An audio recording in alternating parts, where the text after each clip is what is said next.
आपल्यासोबत आहे भाजपचे नेते तथा मंत्री पंकज भोयर आहे। पंकज भाऊ, कशा पद्धतीने पाहता स्थानिक स्वराज्य संस्थेच्या निवडणुका लागल्या, लवकर जिल्हा परिषद लागण्याचे संकेत सुद्धा मिळालेले आहेत।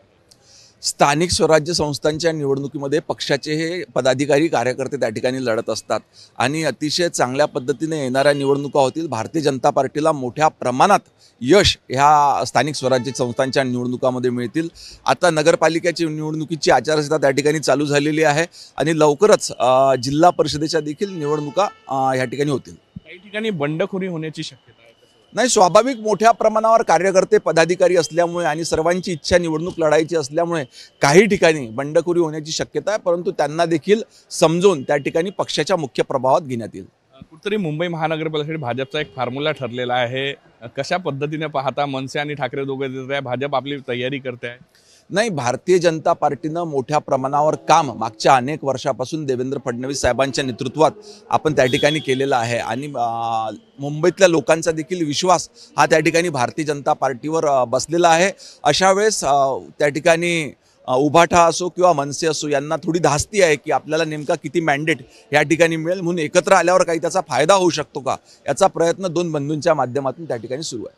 काल रात्री शिक्षकांचं आंदोलन झालेलं आहे, तरी वेतन थांबल्यामुळे त्यांच्यामध्ये नाही, मागच्या काळात झालेल्या शालार्थ आयडी घोटाळ्याची व्याप्ती ही मोठ्या प्रमाणावर असल्यामुळे SIT गठ्यात करण्यात आली आणि सखोल चौकशी त्या ठिकाणी चालू आहे।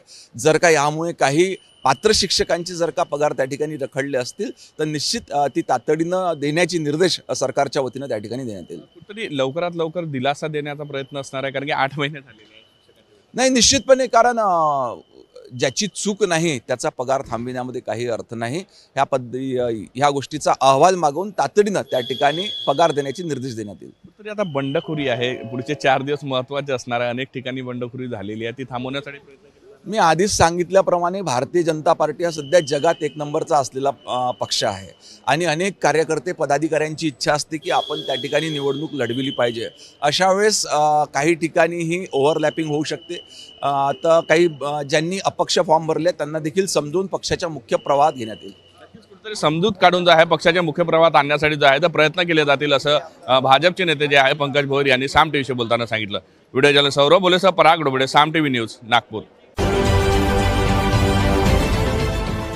देश विदेशातील प्रत्येक घडामोडींचे लाईव्ह अपडेट मिळवण्यासाठी आता साम टीव्हीच्या सर्व सोशल मीडिया प्लॅटफॉर्मला लाईक, फॉलो आणि सबस्क्राईब करा।